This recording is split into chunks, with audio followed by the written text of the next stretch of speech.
పొలం నిన్న కోసుడు కంప్లీట్ అయిపోయింది, అంత అయిపోయింది.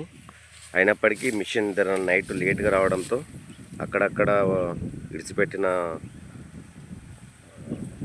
వరిదంట్లు మళ్ళీ కోసుకోవడం జరుగుతుంది.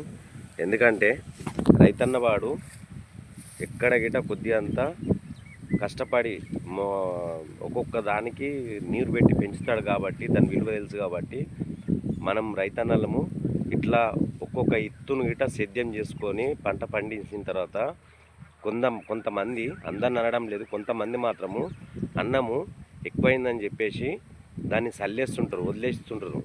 కానీ మేము మాత్రము ఇత్తుకు ఈడ కష్టపడవలసి వస్తుంది.